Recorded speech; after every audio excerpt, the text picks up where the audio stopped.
je le disais en introduction, ce soir, on va parler de l'AMP post-mortem. Donc Charlotte, toi, tu as accepté de témoigner au sujet de ta situation, de ce que tu as vécu, de ce que tu es en train de vivre. Oui, tout à fait. En sachant qu'on va aussi apporter des éléments un peu juridiques et techniques aussi sur qu'est-ce que c'est que l'AMP post-mortem, comment c'est réglementé en France. Juste pour rappeler en introduction que l'association, depuis 2013, donc la création de l'association, on a toujours défendu l'accès à l'AMP post-mortem parce que ça nous semblait une nécessité, une évidence. Voilà, quand un couple était engagé dans un projet parental, dans une procréation médicalement assistée, et que les gens sont consentants et que la situation fait que d'un coup le projet peut plus se faire à deux parce qu'il y a un décès et le décès du conjoint. C'est absolument terrible pour la femme qui reste seule, qui perd son conjoint et qui perd son projet de vie, le projet parental. Voilà. Donc on s'est battu pendant 4 ans, de 2019 à 2021, dans le cadre de la révision de la loi de bioéthique, pour obtenir ce droit. On l'a pas obtenu pour des questions politiques, morales. Voilà, il faut savoir que l'AMP post-mortem, la demande d'accès à l'AMP post-mortem est antérieure à la première loi de bioéthique, qui était la première loi de bioéthique, elle date de 1994. Donc on est à plus de 30 ans de demande régulière de révision de la loi pour faire entrer l'AMP post-mortem dans le droit français. Et ça fait 30 ans qu'il y a de la résistance, en sachant qu'avant la loi de bioéthique de 94, il y a eu des situations d'AMP post-mortem parce qu'il n'y avait pas de réglementation. Donc voilà. Et en 94, quand la loi a réglementé l'ensemble de l'AMP, l'article 1er de la loi disait pour accéder à l'AMP, il faut être un couple hétérosexuel, consentant et vivant. Et donc ces 3 critères, ils sont restés en vigueur jusqu'en 2021. Mais en 2021, si la loi est passée a ouvert l'AMP à toutes les femmes et est passée sur quelque chose de plus large qui est le projet parental, l'AMP post-mortem, malheureusement, n'a pas été autorisée. Donc ce soir, je te remercie déjà, Charlotte. Merci à vous surtout. Accepté de parler de ta situation et puis peut-être dans un premier temps tu peux te présenter. Oui, alors moi c'est Charlotte Ngoma, j'habite à Caen. Donc j'étais en parcours PMA depuis quelques années déjà avec mon mari. Malheureusement, mon mari est décédé le 10 décembre et on n'a pas eu l'occasion d'avoir d'enfant. Donc je me bats aujourd'hui pour avoir l'autorisation d'utiliser nos 3 embryons qui sont congelés au CHU. Oui, donc pour expliquer aux personnes qui sont là les détails, c'est que vous aviez engagé un processus d'AMP. Oui, c'est ça. Et en fait, ton mari est mort avant de pouvoir l'aboutir finalement. Exactement. Ok. Et là, toi, quelle démarche tu as engagée? J'ai dû entamer une procédure judiciaire. Donc on me demande de remplir un dossier de biomédecine qui est enfin complété, mais qui m'a demandé du fil à retordre. Il a fallu que je trouve une clinique à l'étranger qui accepterait de me prendre, sachant que j'avais pas le consentement écrit de mon mari, et sachant que ce dossier va être refusé dans tous les cas. Mais vu que c'est la procédure, il faut quand même le compléter. Quand tu dis ne pas avoir le consentement de ton mari, c'est le consentement, il a quand même été donné au CHU de Caen. C'est-à-dire quand vous êtes rentré en parcours, oui, vous avez signé. Médecin, etc. Mais judiciairement, en fait, il aurait fallu, on me demande un consentement acté par un avocat ou un notaire. Ah oui, d'accord. Ok. En tout cas pour l'étranger, parce que ici, ce serait pas valable dans tous les cas. Donc, Hmm. Et donc toi, ce que tu as décidé de faire, c'est de médiatiser tout ça? oui, j'essaye en tout cas, parce que la plupart des gens ne sont pas au courant. Hmm. Donc les démarches que tu as faites, c'est tu as contacté des médias? Oui, j'ai contacté les médias, alors surtout les médias locaux auxquels j'ai eu des réponses, les Oui. journaux locales également. Voilà, les plus grandes chaînes, malheureusement, l'histoire n'a pas encore fait écho, donc peut-être que ça viendra. Ok. Donc là, toi, ta situation aujourd'hui, c'est de pouvoir réussir à faire transférer les embryons qui sont en France, en Espagne, c'est ça? Voilà, c'est ça. Puisque là-bas, en Espagne, la PMA post-mortem est autorisée. Donc, ce qui me permettrait d'avoir la chance d'essayer d'avoir un enfant de mon mari, en tout cas. Oui, ce que je peux dire sur l'Espagne, c'est que la MP post-mortem est autorisée depuis 1988. Et au début, il fallait que la MP soit faite dans les 6 mois suite au décès. Et là, maintenant, c'est dans les 1 an. Oui, c'est ça, c'est un an maximum. Il n'y a qu'en Belgique où c'est poussé à 18 mois. Ouais, d'accord. Et toi, tu en penses quoi de ça, de la question de mettre un délai? Est-ce que tu trouves que ça a du sens ou Bah, je pense peut-être, oui. Après, je pense que 2 ans, c'est bien. Après, un an, c'est un peu juste au vu, enfin, là, pour moi, en l'occurrence, au vu des démarches à faire, c'est assez compliqué. ouais, oui, parce que dans la situation, enfin, c'est pas, il y a d'abord l'étape le choc de la disparition de ton conjoint, tout ce qui va avec, la question du deuil et tout ça. Donc, toi, t'as l'impression d'en être où là, de faire plein de choses en même temps et des choses qui peuvent être un peu. C'est totalement ça. C'est plein de choses en même temps. Puis, bah, beaucoup d'énergie, beaucoup de choses inutiles puisque le dossier de biomédecine, on me dit de toute façon qu'il va être refusé. Donc, je me suis démenée pendant des mois à trouver une clinique qui accepterait de remplir mon dossier. Donc, ça tourne un peu en rond pour le moment. Et là, je me souviens plus ce que tu m'avais dit, mais au CHU, là, il y a les embryons, et est-ce qu'il y a des paillettes de spermatozoïdes ou pas? Alors Ou oui, son conjoint? il y a 19 paillettes qui ont été prélevées avant qu'il commence sa chimiothérapie. Hum. Et j'ai Oui, 3 embryons. et ça, je trouve que c'est une incohérence supplémentaire du système français. Parce que on propose à des personnes malades ou qui vont subir un traitement qui peut impacter leur fertilité, on leur propose de préserver leurs gamètes. Donc là, en l'occurrence, c'est ce qui a été proposé à ton conjoint. On préserve les gamètes, donc ça donne, je trouve, une forme d'espoir et quelque chose de positif. Et si par malheur la personne décède, finalement, tout ça a été fait pour rien. Et je trouve que c'est assez incohérent. Toi, tu vois ça comment? Ah bah oui, c'est totalement incohérent puisqu'au final, on n'a pas le droit de les utiliser. Donc après, quand ils font le prélèvement de gamètes en début de maladie, sur le document, c'est bien stipulé qu'en cas de décès, elles sont détruites automatiquement. Pour Oui, ce mais qui est parce des que paillettes. oui, ça c'est le cadre de la loi aujourd'hui, Oui, en sachant que les lois elles peuvent évoluer. Donc l'objectif aussi, c'est de réussir à justement à parler de ce sujet-là et qu'on puisse faire bouger la loi. Alors là, c'est un peu tendu actuellement, avec puisqu'on n'a plus de députés et exactement. puis que ce sujet, enfin, tu vois, quand j'ai relu des choses ce matin, je me suis dit ah ouais, mais en fait, ça fait déjà 30 ans qu'il y a des gens qui se battent pour que la MP post-mortem puisse être autorisée dans la loi.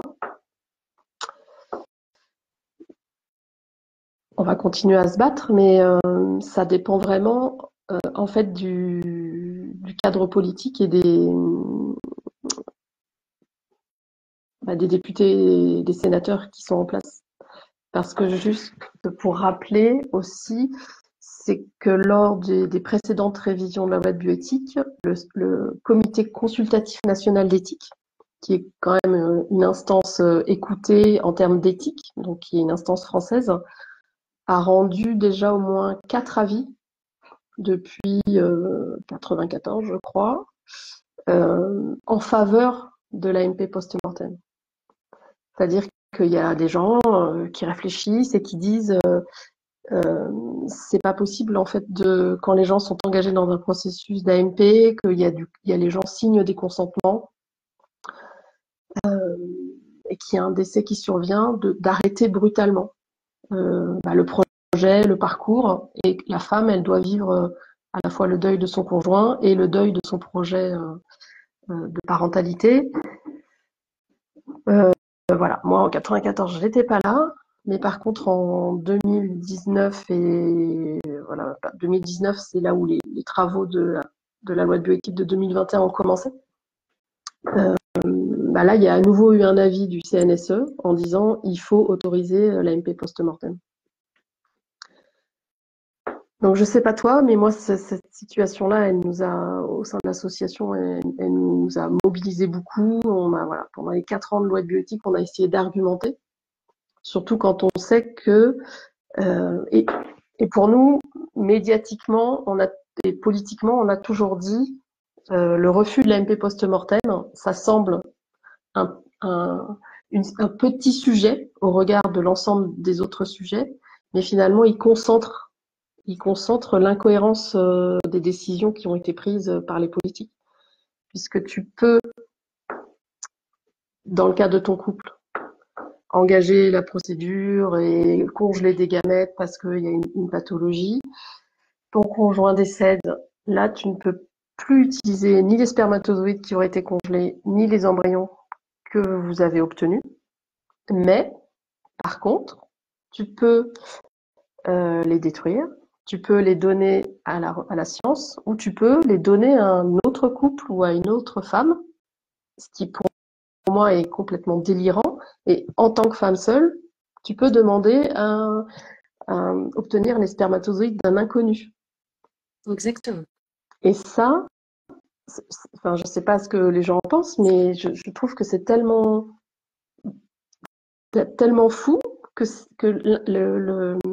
l'opposition et les oppositions et les refus des politiques à l'époque, donc de 2019 à 2021, est assez folle en fait.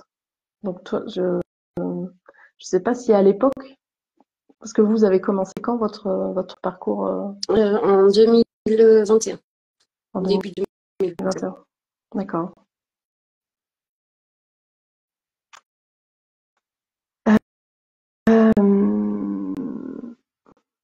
Donc là, qu'est-ce qui est prévu pour les prochaines étapes? Donc tu as contacté une clinique en Espagne, c'est ça? Oui, alors j'en ai contacté énormément. J'ai fait l'Espagne, le Portugal, l'Estonie, Chypre, avant de réussir à en trouver une qui accepte. Donc finalement, c'est celle de Madrid qui a accepté de remplir mon dossier. Donc mon dossier de biomédecine est complété. Donc je l'ai renvoyé au docteur Clergeau au CHU de Caen, qui est biologiste et qui s'occupe lui de renvoyer la biomédecine à Paris. Donc ils ont 2 mois pour me donner une réponse, qui je sais sera négative dans tous les cas puisque la loi l'interdit. Et donc quand j'aurai cette réponse, on pourra enfin contre-attaquer du coup la réponse au tribunal.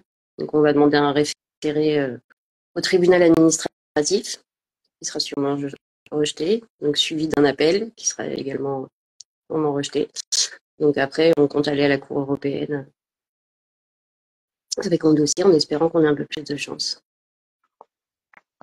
Mais comment tu fais pour avancer dans ces démarches-là en sachant que tu contactes une clinique parce t'as besoin de prouver que les embryons vont aller dans telle clinique, en sachant que de toute façon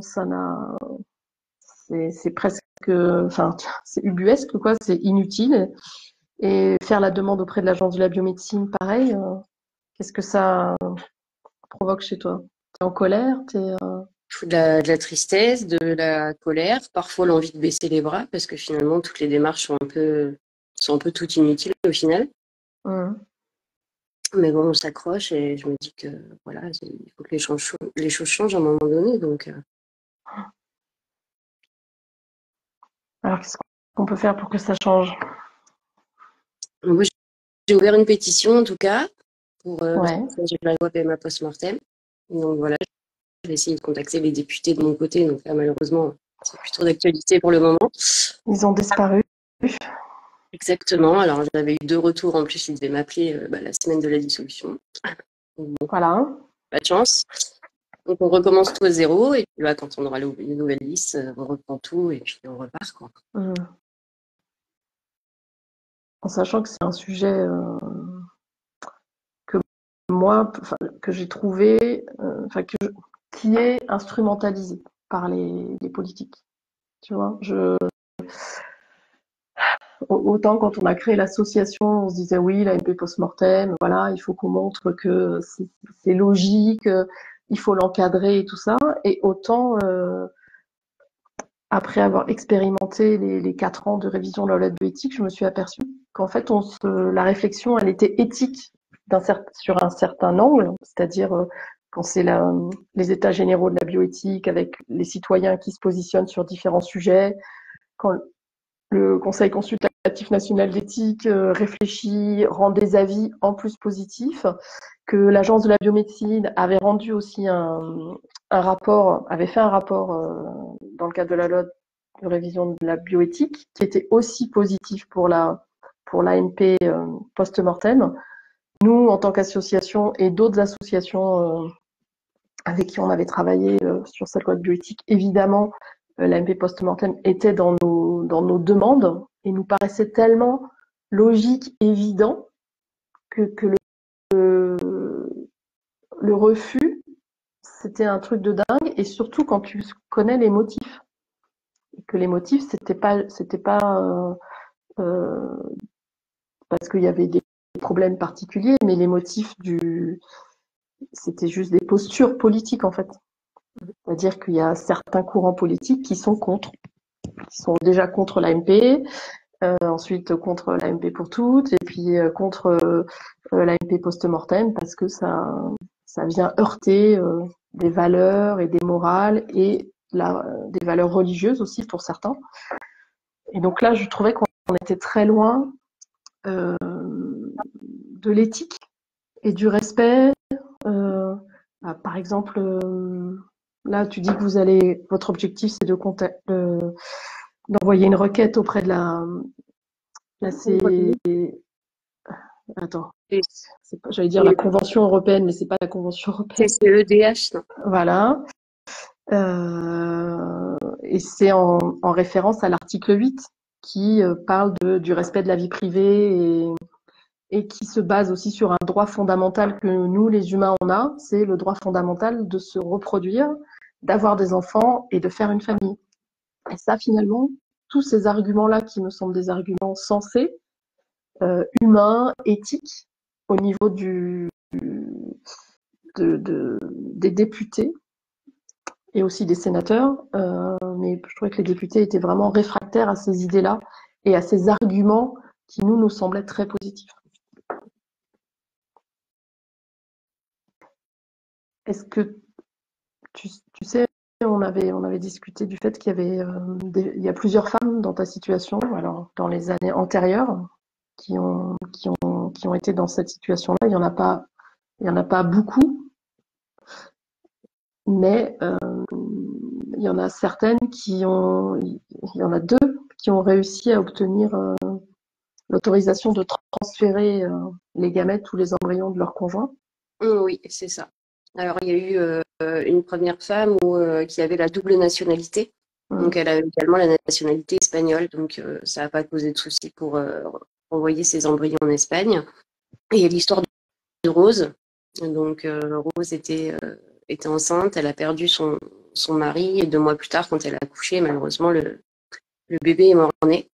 Donc, au vu du caractère de l'histoire exceptionnelle, ils ont accepté de prendre les gamètes de son mari qu'ils avaient congelés avant la maladie pour les transférer et faire une PMA.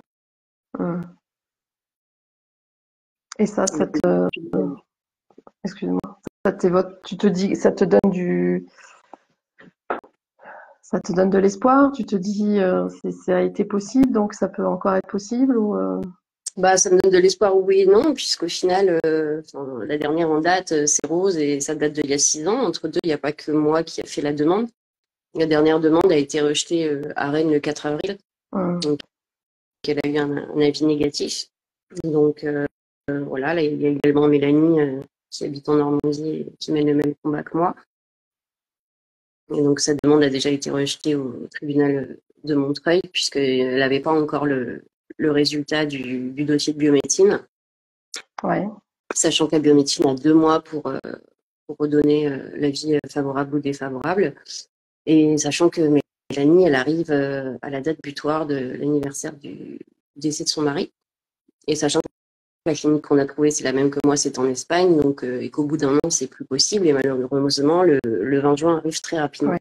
Donc, ils ont tenté de faire la demande au tribunal avant, et le tribunal a rejeté de prendre en compte la procédure, puisqu'il n'y avait pas le résultat de la biomédecine encore.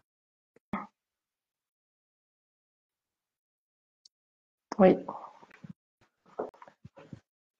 En même temps, moi, en relisant ce matin là, tous les argumentaires, hein, justement, où, soit pour les refus, soit pour les accords, je me suis dit, bah, il y a quand même deux jurisprudences positives. Alors, une qui est très spécifique, puisque la dame qui avait fait de l'AMP en France, mais qui était de nationalité espagnole, son conjoint, lui, était de nationalité italienne. Donc, voilà, il y a eu quelque chose qui s'est joué sur la loi espagnole autorise l'AMP post-mortem. Madame est espagnole, donc voilà. Et puis les arguments juridiques, ils existent quand même. C'est-à-dire que le juge, il peut statuer et il a déjà pris donc des décisions, alors je sais plus comment ils appellent ça, des mesures très exceptionnelles où il regarde tous les arguments et en fonction de ça, il y a déjà eu des décisions positives. Donc ce qu'on s'est dit, c'est que plus on parlerait de l'AMP post-mortem, plus les gens comme toi font des témoignages, plus ça peut peser aussi dans la balance. Ah oui, c'est ça, ça peut faire bouger les choses. Et puis en plus, la majorité des gens ne sont pas informés. Même les femmes en parcours PMA, au final, bah, on ne pense pas à perdre notre mari en chemin, j'ai envie de vous dire. Donc la majorité des personnes ne sont même pas informées. Oui, alors que c'est une obligation légale d'informer. Quand on entre en AMP, on doit avoir toute l'information éclairée sur les conditions légales de l'AMP, le fait que si tu es un couple, l'AMP s'arrête dans différentes situations en cas de si vous les gens divorcent ou même s'ils sont en instance de divorce, si les gens sont séparés, c'est-à-dire qu'ils ne vivent plus ensemble, si les gens retirent leur consentement et en cas de décès. Et en cas de maladie. Oui. Donc stop du coup. Alors ça, c'est pas dans la loi, et c'est là un autre sujet dont on a parlé, Mélanie, c'est qu'il y a la loi et il y a les interprétations de la loi.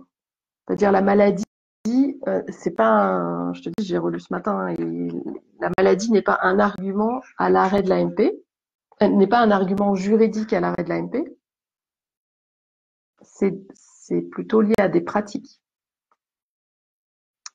Et ça, c'est aussi quelque chose qu'on essaye de dénoncer au niveau de l'association, c'est-à-dire que il y a des interprétations de la loi qui sont faites par ou des méconnaissances. Hein. Voilà, on va pas penser que tout le monde. Mais la maladie n'est pas un frein à l'AMP juridiquement, puisqu'on propose même aux personnes de pouvoir préserver leurs gamètes, d'aller mieux et ensuite de pouvoir les utiliser. Donc, mais je suis OK avec toi pour dire qu'il y a des centres qui mettent des freins là où ils pourraient ne pas les mettre. Exactement. On a eu une situation il y a, je sais plus si c'était l'année dernière, où pareil d'un couple comme ça où monsieur était malade et alors il y avait des spermatozoïdes congelés qui existaient déjà et le couple veut un deuxième enfant et on leur répond que non, on ne fait pas d'AMP post-mortem. Monsieur est vivant, il est devant vous, et vous dites ça. Et finalement, à force de persévérance et de changement de centre et de soutien par l'association et d'échanges et tout ça, le couple s'est senti plus solide et a fini par trouver un centre qui a dit mais oui, pas de problème, on y va. Et donc là, tu vois, la maladie, c'est pas un frein juridique à la réalisation de l'AMP.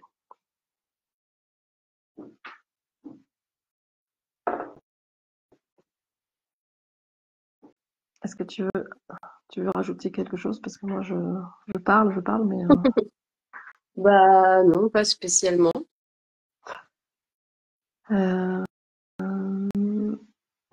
Est-ce que les gens ont des questions peut-être? Des questions pour Charlotte? Attends, je regarde.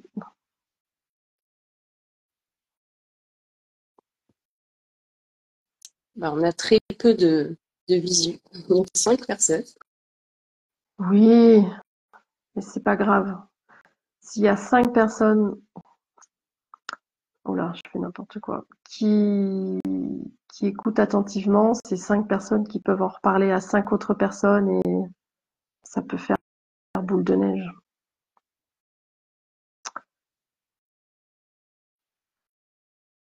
Est-ce que toi, tu as l'impression que c'est un sujet qui peut faire peur aux gens? De se dire, oh là Bah, là, où je pense, oui, j'ai des messages aussi autant de soutien que de préjugés, comme quoi je ne pense pas à l'enfant, qu'est-ce que je vais lui raconter quand je l'aurai, comment il va vivre, sachant qu'il est arrivé que son père est déjà mort. Et j'ai eu quelques retours comme ça. Donc, heureusement, il y a beaucoup de messages de soutien. Ils sont que quelques-uns à être comme ça, mais oui, il y a beaucoup de personnes qui ne comprennent pas. et tu réponds à ces gens-là? Tu essayes de leur expliquer, de les éduquer un peu ou Oui, tu... oui, je leur réponds, je leur explique mon point de vue. Donc voilà, je leur fais aussi la comparaison avec la PMA femme solo. Enfin, l'enfant arrive, il n'y a pas de papa. Il ne sait même pas d'où il vient. Il le saura peut-être à 18 ans, mais il n'aura pas d'origine. Alors que le mien, il connaîtra son histoire, il aura des photos, il aura des vidéos. Oui. Enfin, de toute façon, il n'y a pas de, comment dire, il n'y a pas de cohérence éthique à refuser l'AMP. Il y a Olivier qui t'envoie tout son courage. Merci Olivier.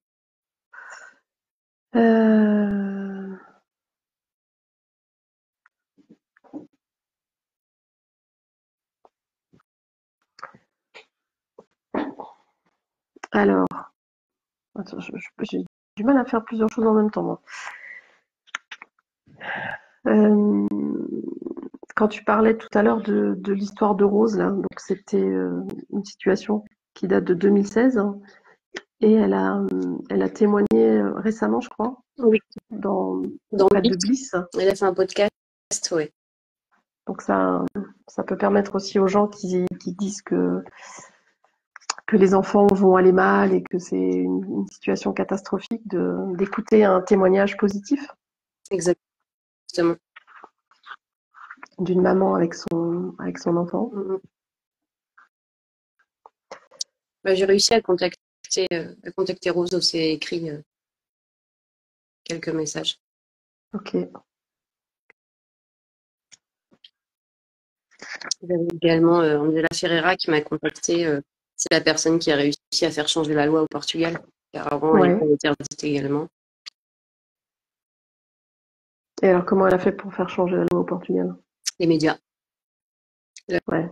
Elle a beaucoup misé sur les médias, elle a réussi à passer à la télé, et puis elle a eu vraiment un gros élan de solidarité de la part du peuple portugais. Donc, ils étaient vraiment tous derrière elle et elle a réussi à rapidement faire changer les choses quand même. D'accord. Et donc, elle a réussi à éduquer des députés, des sénateurs pour qu'ils puissent changer la loi. Exactement. Et est-ce que tu sais si c'était dans une loi spécifique ou à un moment donné, le sujet était tellement médiatique qu'il y a eu quelque chose qui a été proposé de façon Je crois que c'est particulière? une proposition de loi qui a été faite et qui a changé tellement c'était médiatique. D'accord. Bon. Donc, on peut redire aussi, là, puisqu'il y a des gens qui nous rejoignent, que toi, tu as lancé une pétition avec. Oui. Tu l'as lancée toute seule ou avec d'autres femmes dans la même situation? Donc, je l'ai lancée toute seule. Parce que Mélanie l'a aussi lancé de son côté, en fait, et on ne se côtoyait pas encore. Donc, on n'avait pas joint, puis on a tellement du mal à rassembler les signatures que tout recommencer, se mettre à deux, ça allait être compliqué. Ouais. Donc, là, je suis à 6500 signatures. D'accord. Donc là, on peut inviter les 7 personnes actuellement en ligne à aller signer ta pétition. Oui. On la trouve sur sur ton compte Instagram. Oui, elle s'y trouve. Et puis on la mettra aussi là dans le replay de notre entretien.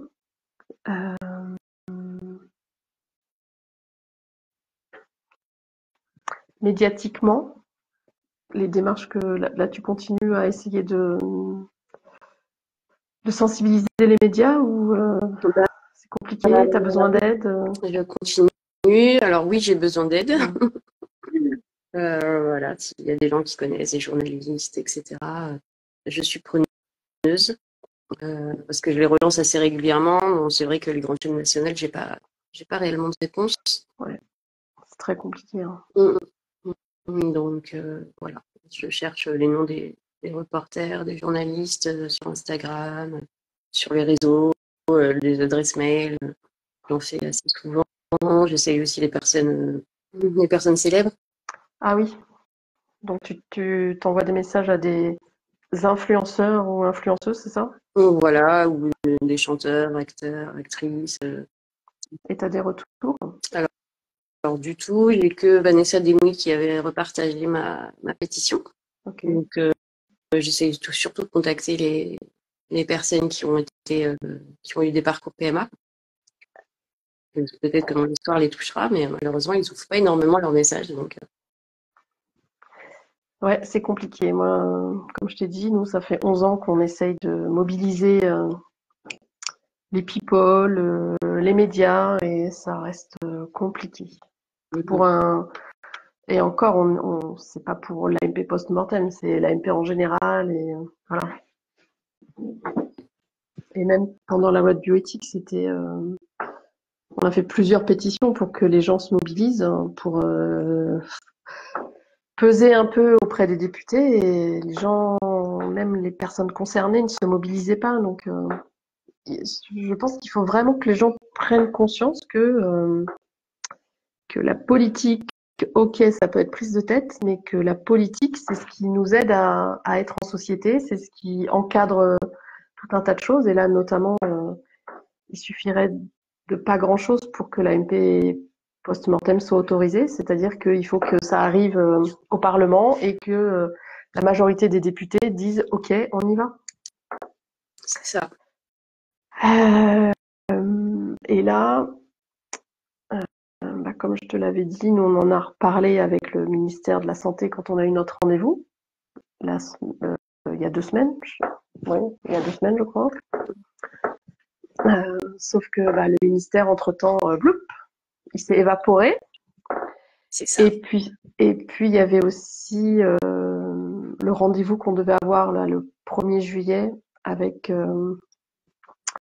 l'Office parlementaire d'évaluation des choix scientifiques et technologiques. Alors, c'est un peu technique, mais c'est une commission qui rassemble des sénateurs et des députés. Et cette commission, elle a pour mission de préparer les prochaines révisions de la loi de bioéthique. Donc, pour moi, c'était un moment hyper important parce qu'il y avait un député qui était très sensibilisé à nos sujets qui avait été missionné pour cet office parlementaire là, sur une mission fertilité-infertilité. Et donc, l'association collective PAMP, elle devait être auditionnée le 1er juillet. Et évidemment, on avait prévu de parler des sujets comme le DPIA, l'AMP post-mortem. Et donc, je me disais, waouh, ça y est, là, on va pouvoir. Parce qu'au moment de la révision de la loi de bioéthique en 2021, on n'avait pas été auditionné par tous ces gens-là. Enfin, ils étaient complètement. On avait fait des pieds et des mains, mais c'est comme si on n'existait pas. Et là, pour le coup, on existe à leurs yeux. Donc j'avais beaucoup d'espoir qu'on puisse parler de ça et qu'on puisse vraiment les sensibiliser et qu'on passe en France à une autre manière de prendre soin des femmes en parcours d'AMP qui vivent le deuil de leur conjoint et qui ont le projet de poursuivre le projet parental. Et voilà, donc lundi, quand on a reçu le mail pour nous dire ah bah finalement la commission est arrêtée puisqu'on n'a plus de députés, j'étais assez en colère. Donc il faut que les gens prennent conscience vraiment que leur vote, il y a tout un tas d'implications en cascade sur l'ensemble des sujets qui organisent la vie d'une société. Alors là, évidemment, on est concentré sur le sujet fertilité, infertilité, DPIA, AMP post-mortem, mais il y a tout un tas d'autres impacts.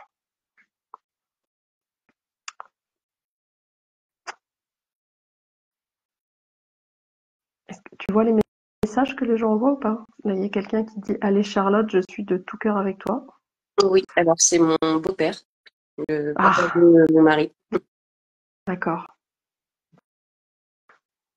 Et Nolan, c'est mon neveu. On espère que la loi française changera. Là, pour qu'elle change, il faut qu'on se mobilise. Il n'y a pas de, il n'y a pas de magie. Il faut qu'on se mobilise pour avoir les bons députés qui vont être dans l'état d'esprit positif.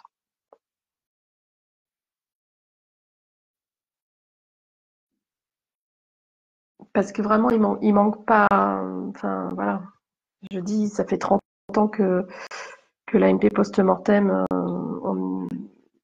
elle est régulièrement évoquée par le CCNE et par tout un tas d'instances dans le cadre des différentes révisions de la loi de bioéthique.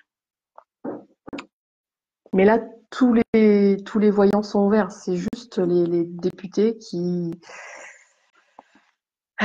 étaient, comment dire, qui étaient concernés, du coup, ils sont plus là. Alors, ils sont plus là. Et puis ceux qui risquent de venir, c'est pas du tout leur sujet. Pas Ouais, du tout, du tout, du tout, du tout. Donc voilà. Qu'est-ce que je pourrais vous dire d'autre?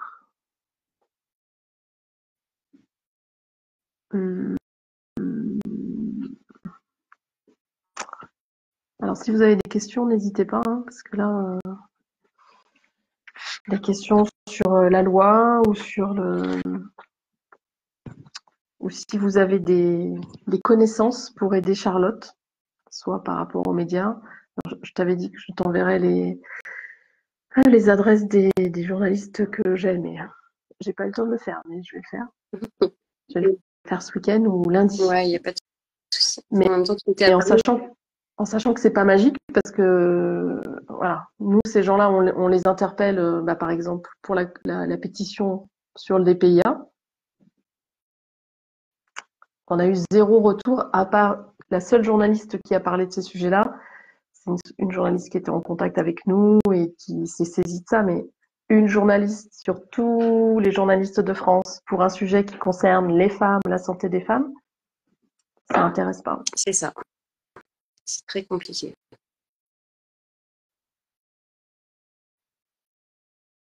Donc si vous connaissez des people aussi, je sais pas, on dit toujours, tu sais, qu'on est à deux personnes de quelqu'un d'important. Donc peut-être que là, il y a des gens qui nous écoutent, qui connaissent, C'est vrai. je sais pas moi, Souvent quelqu'un qui connaît quelqu'un.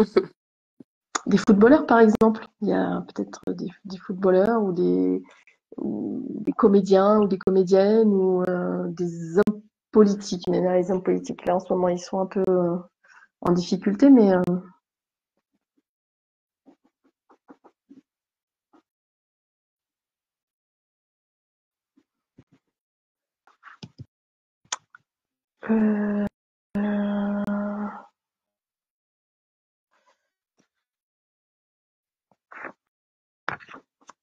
qu'est-ce que j'avais noté d'autre, moi, sur ce sujet?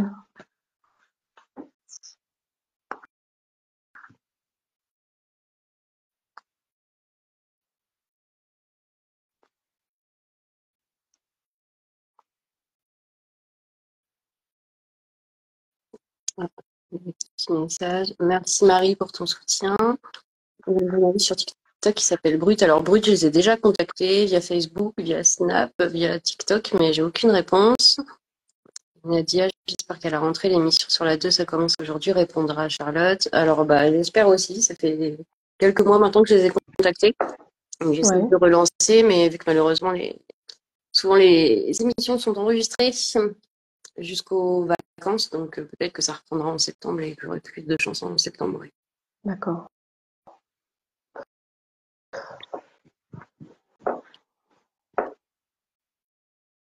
J'attends aussi une réponse de France 3. Ils ont une émission le matin. Ouais. Donc quand j'ai rencontré France 3 ici, on a parlé de ça, donc elle allait donner mon histoire et qu'elle verrait sûrement en septembre parce que voilà, toutes les émissions étaient enregistrées auparavant. Donc, Non, mais là, alors la dernière fois, on avait discuté, je t'avais dit oui, les députés, mais bon, là, les députés, ils sont en train de, ils sont plus là. Donc là, je pense que c'est vraiment l'aspect médiatique qu'il faut, mm, la, pé- ta pétition là, il faut qu'elle soit diffusée largement et trouver des médias qui ont envie de parler de ce sujet. Bon, moi, l'expérience que j'ai des médias, c'est que c'est vraiment compliqué parce que quand eux, ils ont décidé qu'un sujet devait être important et devait être sur le devant de la scène, là, il faut répondre tout de suite à leurs sollicitations. mm, Mais quand toi, tu viens avec un sujet qui est important, essentiel, et que tu essayes de leur proposer pour qu'il existe, là, il y a vraiment pas de répondant, donc c'est un peu compliqué. mm. Mais c'est exactement ça.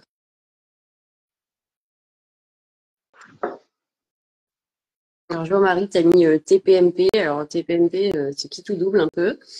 Mais je les ai contactés aussi, quitte à faire du bruit, mais j'ai pas eu de retour non plus. En fait, tant que, comme on disait, quand l'histoire les intéresse pas, Mm. on n'a pas de réponse. Et là, donc tu as parlé tout à l'heure de Mélanie, qui est en Normandie. Mm. Est-ce qu'il y a d'autres femmes là, ou est-ce que tu connais d'autres femmes qui sont actuellement dans la même situation que vous ou Alors, pas? j'ai une autre femme qui m'a contactée hier. Qu'est-ce que je raconte pas hier? La semaine dernière, je crois, il y a quelques jours. Donc, pour me poser des questions sur la procédure à tenir, etc. Parce qu'elle venait de perdre son mari. Donc, je crois que son mari est décédé en avril, elle m'a dit.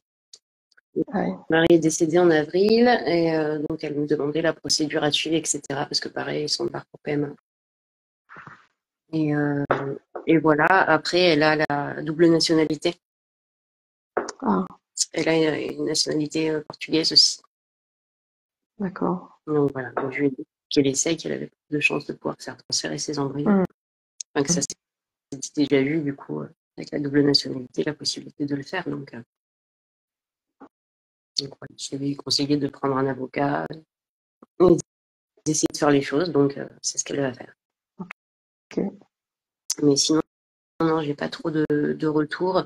Sur TikTok, j'ai eu quelques femmes qui m'ont écrit qui étaient dans la même situation, mais voilà, on leur a dit que non, c'était pas possible, donc elles s'en sont arrêtées là.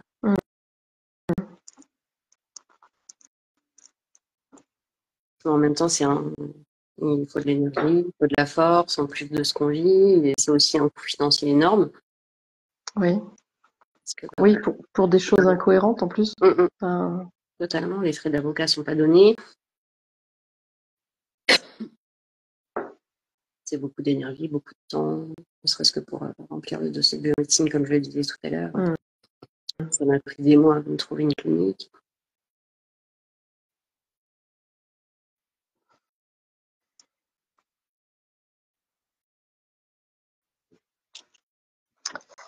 bon. Est-ce que tu veux... T'as des choses à dire, Charlotte, encore? Non, je pense qu'on a fait le tour.